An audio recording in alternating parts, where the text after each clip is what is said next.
Baik, Assalamualaikum warahmatullahi wabarakatuh. Perkenalkan, kami dari kelompok satu yang beranggotakan yang pertama ada Aspiratul Muntazi, Raudatul Adawiyah, Rizky Damayanti, saya sendiri Taufik Hidayat dan Ferry Andika. Di sini kelompok kami akan mempresentasikan tentang materi model EOQ dasar. Jadi di sini saya berlaku sebagai moderator. Pertama-tama mari kita memanjatkan puji dan syukur kepada Allah Subhanahu wa taala karena pada kesempatan kali ini kita semua masih diberikan kesehatan dan kesempatan untuk melakukan presentasi walaupun dalam bentuk video. Jadi saya langsung saja, saya atas nama Taufik Hidayat akan mempresentasikan tentang apa sih yang dimaksud dengan EOQ. Jadi EOQ adalah jumlah pesanan yang dapat meminimumkan total biaya persediaan dan pembelian yang optimal untuk mencari beberapa total bahan yang tetap untuk dibeli dalam setiap pembelian untuk menutup kebutuhan selama satu periode. Lanjut, model matematis dalam manajemen persediaan. Yang pertama, ada model pertama itu adalah sistem continue. Fungsi model EOQ adalah untuk menentukan ukuran pesanan optimal yang meminimalkan total biaya persediaan. Kemudian yang kedua, modal EOQ dasar. Bentuk paling sederhana dari model kuantitas pesanan ekonomis yang menjadi dasar semua versi model lainnya. Disebut dengan model EOQ dasar. Ini pada dasarnya adalah satu rumus untuk menentukan ukuran pesanan optimal yang meminimalkan jumlah biaya penyimpanan dan biaya pemesanan. Kemudian selanjutnya ada rumus model diturunkan dari bawah satu set penyederhanaan dan asumsi restriktif sebagai berikut. Yang pertama, ada permintaan diketahui dengan pasti dan relatif konstan sepanjang waktu. Kemudian yang kedua, tidak ada kekurangan yang diperbolehkan. Ketiga, ada lead time untuk penerimaan pesanan adalah konstan. Kemudian yang terakhir ada jumlah pesanan diterima sekaligus. Mungkin materi selanjutnya akan diteruskan oleh teman kelompok saya yaitu Ferry Andika. Baik, untuk selanjutnya gambar tentang siklus pesanan persediaan. Pada gambar ini menjelaskan bahwa sistem siklus pemesanan persediaan kontinu yang melekat pada model EOQ. Kuantitas pesanan kirim diterima dan digunakan dari waktu ke waktu pada angka konstan. Ketika tingkat persediaan menurun ke titik pemesanan ulang atau R, pesanan baru diterima. Dan hal tersebut merujuk periode waktu yang diperlukan untuk pengiriman, yang disebut sebagai lead time. Pesanan diterima sekaligus tepat pada saat permintaan menghabiskan seluruh persediaan atau dan tingkat persediaan mencapai 0 hingga tidak terjadi kekurangan. Dengan siklus ini terus berulang untuk jumlah pesanan, titik pemesanan ulang, dan waktu yang sama. Seperti yang kami sebutkan sebelumnya, ini adalah ukuran pesanan yang minimalkan jumlah biaya penyimpanan dan biaya penyimpanan. Kedua biaya ini bereaksi terbalik satu sama lain dalam menanggapi peningkatan ukuran pesanan. Nah, dengan bertambahnya ukuran pesanan, semakin sedikit pesanan yang dibutuhkan menyebabkan biaya pemesanan menurun, sedangkan rata-rata jumlah persediaan di tangan meningkat, mengakibatkan peningkatan biaya penyimpanan. Jadi sebenarnya kuantitas pesanan yang optimal merupakan kompromi antara dua biaya yang saling bertentangan.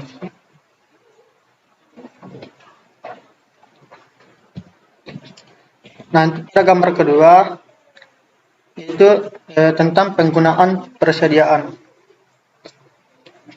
Pada gambar ini menunjukkan bahwa ukuran pesanan yang diperlukan untuk mengisi kembali persediaan dan ingin ditentukan oleh seorang manajer.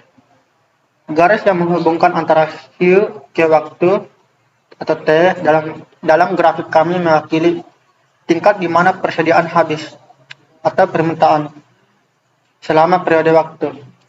Nah, permintaan diasumsikan diketahui dengan pasti dan dengan demikian konstan.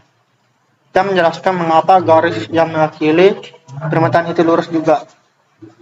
Perhatikan bahwa persediaan tidak pernah turun ke bawah nol. Kehilangan penjualan diasumsikan tidak ada.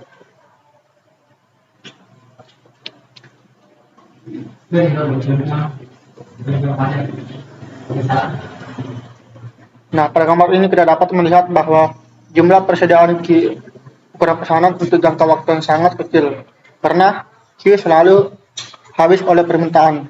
Demikian pula jumlah persediaan adalah nol. Untuk periode waktu yang sangat kecil, karena satu-satunya waktu di mana tidak ada persediaan adalah pada saat waktu tertentu. Dengan demikian jumlah persediaan yang tersedia berada di antara dua ekstrem ini. Biaya penyimpanan dinyatakan dalam basis per unit untuk beberapa periode waktu, walaupun kadang-kadang diberikan sebagai persentase dari persediaan rata-rata. Secara tradisional, biaya tercatat disebut secara tahunan atau yaitu per tahun. Total biaya tercatat ditentukan oleh jumlah persediaan yang ada selama tahun tersebut. Baiklah, saya akan melanjutkan materi.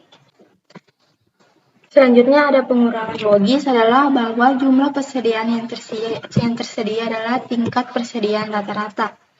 Didefinisikan sebagai rumus berikut, yaitu rata-rata persediaannya Q per 2. Untuk memverifikasi hubungan ini, kita dapat menentukan sejumlah nilai poin Q selama seluruh periode waktu T dan membagikan dengan jumlah poin. Misalnya jika Q sama dengan 5.000, 6 poin yang akan ditunjuk dari 5.000 hingga 0. Seperti yang ditunjukkan pada gambar 4.3 yang dijumlahkan dari bagi, yaitu rata-rata persediaannya 5.000 tambah 4.000 tambah 3.000 tambah 2.000 tambah 1.000 tambah 0 per 2. Kita dapat melihat bahwa jumlah persediaannya adalah Q, ukuran pesanan, ukuran jangka waktu yang sangat kecil karena Q selalu habis oleh permintaan. Demikian pula juga jumlah persediaan adalah 0 untuk periode waktu yang sangat kecil karena satu-satunya waktu di mana tidak ada persediaan adalah pada saat waktu T tertentu. Dengan demikian, jumlah persediaan tersedia berada di antara dua X.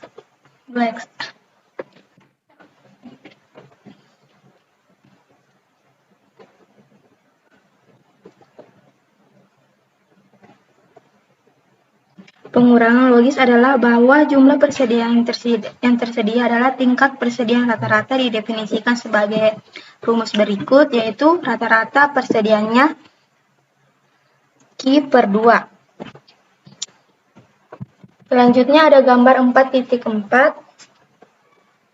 yaitu rata-rata tahunan tersedia.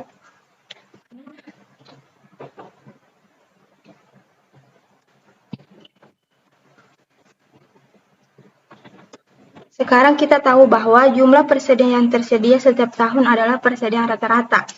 Q per 2. Kita dapat menentukan total biaya penyimpanan tahunan dengan mengalihkan jumlah rata-rata unit dalam persediaan dengan biaya tercatat per unit per tahun. Adapun rumus yaitu biaya penyimpanan tahunan sama dengan CC per adapun biaya penyimpanan tahunan sama dengan yaitu CC Q per 2. Selanjutnya ada biaya pemesanan. Total biaya pemesanan tahunan dihitung dengan mengalihkan biaya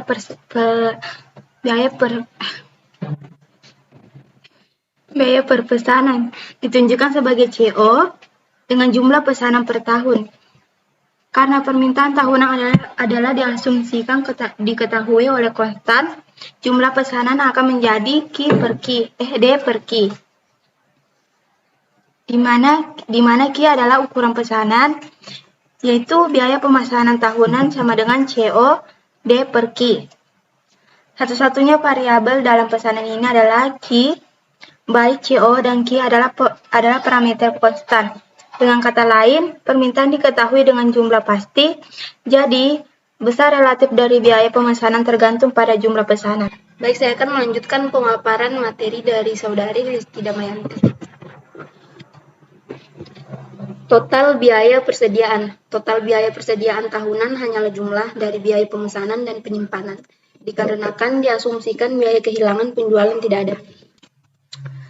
Kemudian rumus untuk total biaya persediaan ada TC sama dengan C0 D per Q ditambah CC Q per 2. Fungsi biaya ini ditunjukkan pada gambar 4.5. Perhatikan hubungan terbalik antara biaya pemesanan dan biaya penyimpanan, menghasilkan kurva biaya total cembung. Nah, inilah tadi gambar 4.5 model biaya IOQ. Jika kita mengamati tren kenaikan umum dari kurva biaya total tercatat ketika ukuran pesanan Q ditampilkan pada sumbu horizontal meningkat, total biaya penyimpanan ditampilkan pada sumbu vertikal meningkat. Hal ini logis karena pesanan yang lebih besar akan menghasilkan lebih banyak unit yang dibawa dalam persediaan. Selanjutnya, amati kurva biaya pemesanan pada gambar 4.5.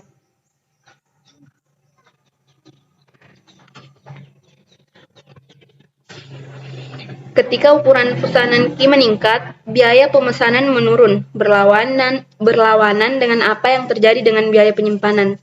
Hal ini dinilai logis karena peningkatan ukuran pesanan akan menghasilkan lebih sedikit pesanan yang ditempatkan setiap tahun, karena satu biaya meningkat saat yang lain menurun. Hasil penjumlahan kedua biaya tersebut merupakan kurva biaya total yang cembung. Kuantitas pesanan optimal terjadi pada titik gambar 16.5 di mana kurva biaya total minimum yang juga bertepatan persis dengan titik di mana kurva biaya pemesanan berpotongan dengan kurva biaya penyimpanan. Hal ini memungkinkan kita untuk menentukan nilai Q yang optimal dengan menyamakan kedua fungsi biaya dan menyelesaikan untuk Q sebagai berikut. CO D per Q sama dengan CC Q per 2. Kemudian Q pangkat 2 sama dengan 2 COD per CC. Kemudian Q OPT sama dengan akar 2 COD per CC. Nilai Q yang optimal sesuai dengan titik terendah pada kurva biaya total, atau nilai optimal Q dapat ditentukan dengan mendiferensiasikan kurva biaya total terhadap Q. Dengan menetapkan fungsi yang dihasilkan sama dengan 0, kemiringan pada titik minimum pada kurva biaya total dan penyelesaian untuk Q sebagai berikut. TC sama dengan COD per Q ditambah CC Q per 2. Kemudian STC per SQ sama dengan minus COD per Q pangkat 2 ditambah CC per 2. Kemudian 0 sama dengan min COD per Q pangkat 2 ditambah CC per 2. Kemudian Q OPT sama dengan akar 2 COD per CC.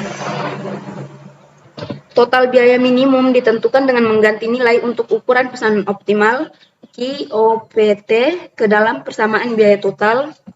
TC min sama dengan COD per Q OPT ditambah CC Q OPT per 2. Kemudian di sini ada contoh kasus. Toko diskon karpet menyimpan karpet di gudangnya dan menjualnya melalui ruang yang bersebelahan. Toko menyimpan beberapa merek dan model karpet dalam persediaan. Namun, memiliki penjual terbesarnya yaitu Super Karpet. Toko ingin menentukan ukuran pesanan yang optimal dan total biaya persediaan untuk karpet merek ini dengan perkiraan permintaan tahunan 10.000 M karpet. Biaya penyimpanan tahunan 0,75.000 per meter dan biaya pemesanan Rp150.000. Toko juga ingin mengetahui jumlah pesanan yang akan dibuat setiap tahun dan waktu antar pesanan yaitu siklus pemesanan, mengingat toko buka setiap hari kecuali hari Minggu dan hari libur yang bukan pada hari Minggu. Mari kita ringkas parameter model sebagai berikut. Untuk CC sama dengan Rp0,75.000, kemudian untuk yang CO sama dengan Rp150.000, dan untuk D sama dengan Rp10.000. Kemudian kita masukkan ke dalam rumus. Q OPT sama dengan akar 2 COD per CC sama dengan 2. Kemudian untuk nilai C, nilai CO yaitu 150.000. Kemudian kita kali dengan nilai D yaitu 10.000 per nilai CC yaitu 0,75. Nah, di sini hasilnya adalah 2.000 M. Baiklah, saya akan melanjutkan materi dari Askiratul Mutasi.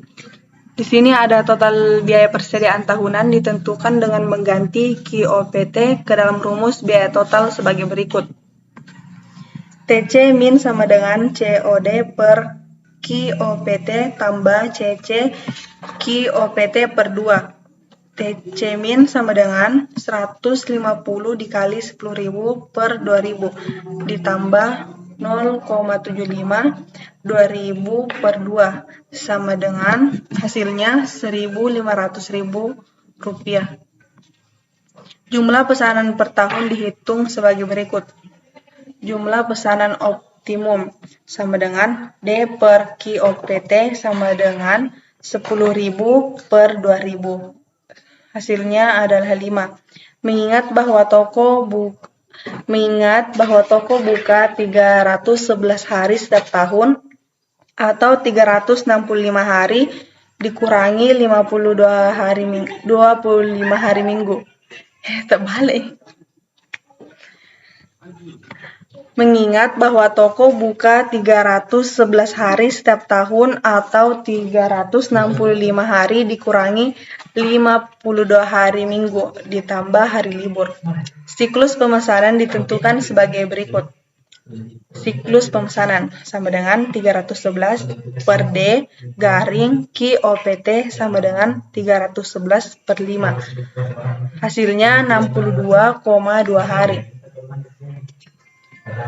Selanjutnya ada analisis EOQ seiring berjalannya waktu. Di sini sekarang kita akan memverifikasi kondisi ini. Kita akan mencoba melakukannya dengan mengembangkan model EOQ. Kami setiap bulan dengan menggunakan contoh sebelumnya. Langkah yang kita lakukan adalah permintaan sama dengan 833,3 meter per bulan yang kita tentukan dengan membagi permintaan tahunan 10.000 meter dengan 12 bulan. Selanjutnya dengan membagi biaya penyimpanan tahunan CC sebesar Rp0,75.000 dengan 12. Kita mendapatkan biaya penyimpanan bulanan per unit. Bagi CC sama dengan Rp0,625.000. Biaya pemesanan yaitu Rp150.000 tidak terkait dengan waktu, karena ini adalah proses pemesanan barang. Dengan demikian, kita akan mencoba menghitung CC sama dengan Rp0,0625.000, CO sama dengan Rp150.000, D sama dengan 833,3. Selanjutnya kita memasukkannya ke dalam rumus. Yang pertama, QOPT sama dengan akar 2 COD per CC sama dengan 2 kali 150 kali 833,3 per 0,0625. Hasilnya adalah 200 meter. Ini adalah ukuran pesanan optimal yang sama yang kita tentukan setiap tahun pada perhitungan sebelumnya. Sekarang kita akan menghitung total biaya persediaan bulanan. TC min per bulan sama dengan 150 kali 833,3 per 2000 ditambah 0,0625 2000 per 2. Hasilnya Rp125.000 per bulan. Untuk mengonversi total biaya bulanan ini menjadi biaya tahunan, kita dapat mengalikannya dengan 12 bulan. Total biaya persediaan tahunan sama dengan 125.000 dikali 12 bulan sama dengan Rp1.500.000. Contoh singkat ini menunjukkan bahwa terlepas dari periode waktu yang dicakup oleh analisis EOQ, kuantitas pesanan ekonomi atau QOPT adalah sama. Demikian presentasi dari saya kembalikan kepada moderator. Baik, itulah tadi presentase dari kelompok kami. Mungkin cukup sekian. Apabila ada kesalahan, kami mohon maaf. Saya akhiri dengan ucapan Assalamualaikum warahmatullahi wabarakatuh.